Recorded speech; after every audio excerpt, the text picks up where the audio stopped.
कृपाचार्य तथा द्रोणाचार्य। गौतम ऋषि के पुत्र का नाम शरद्वान था। उनका जन्म अगर हमारे चैनल पर नए हो तो चैनल को सब्सक्राइब करें और वीडियो को लाइक करें। बाणों के साथ हुआ था। उन्हें वेदाभ्यास में जरा भी रुचि नहीं थी और धनुर्विद्या से उन्हें अत्यधिक लगाव था। वे धनुर्विद्या में इतने निपुण हो गए कि देवराज इंद्र उनसे भयभीत रहने लगे। इंद्र ने उन्हें साधना से डिगाने के लिए नामपदी नामक एक देवकन्या को उनके पास भेज दिया। उस देवकन्या के सौंदर्य के प्रभाव से कृप नामक बालक उत्पन्न हुआ और दूसरे भाग से कृपी नामक कन्या उत्पन्न हुई। कृप भी धनुर्विद्या में अपने पिता के समान ही पारंगत हुए। भीष्म जी ने इन्हीं कृप को पांडवों और कौरवों की शिक्षा दीक्षा के लिए नियुक्त किया और वे कृपाचार्य के नाम से विख्यात हुए। कृपाचार्य के द्वारा पांडवों तथा कौरवों की प्रारंभिक शिक्षा समाप्त होने के पश्चात अस्त्र शस्त्रों की विशेष शिक्षा के लिए भीष्म जी ने द्रोण नामक आचार्य को नियुक्त किया।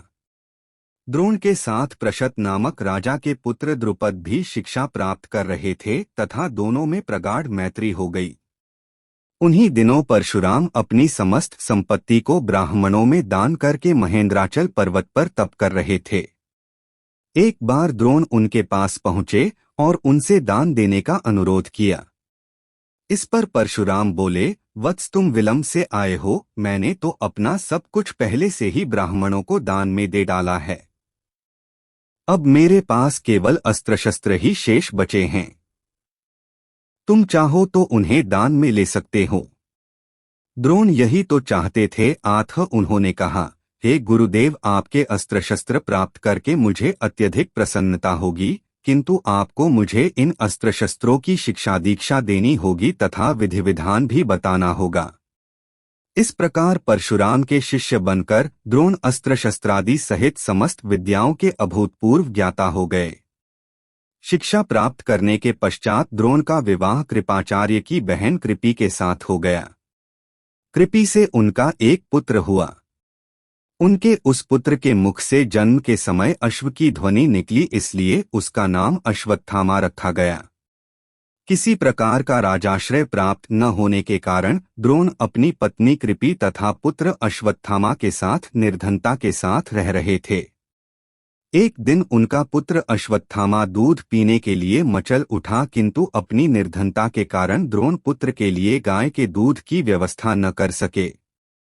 अकस्मात उन्हें अपने बाल्यकाल के मित्र राजा द्रुपद का स्मरण हो आया, जो कि पांचाल देश के नरेश बन चुके थे।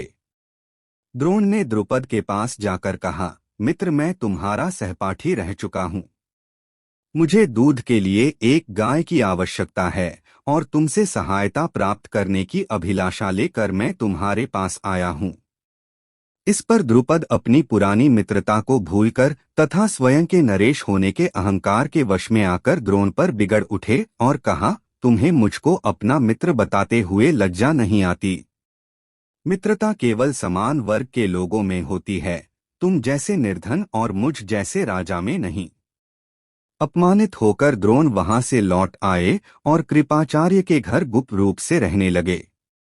एक दिन युधिष्ठिर आदि राजकुमार जब गेंद खेल रहे थे तो उनकी गेंद एक कुएं में जा गिरी।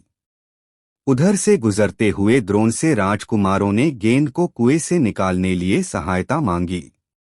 द्रोण ने कहा, यदि तुम लोग मेरे तथा मेरे परिवार के लिए भोजन का प्रबंध करो तो मैं तुम्हारा गेंद निकाल दूंगा।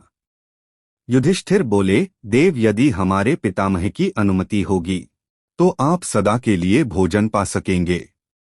द्रोणाचार्य ने तत्काल एक मुट्ठी सींक लेकर उसे मंत्र से अभिमंत्रित किया और एक सींक से गेंद को छेदा। फिर दूसरे सींक से गेंद में फंसे सींक को छेदा। इस प्रकार सींक से सींक को छेदते हुए गेंद को कुएं से निकाल दिया।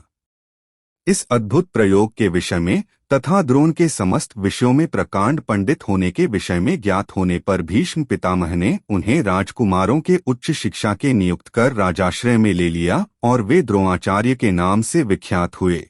अगर हमारे चैनल पर नए हो तो चैनल को सब्सक्राइब करें और वीडियो को लाइक करें।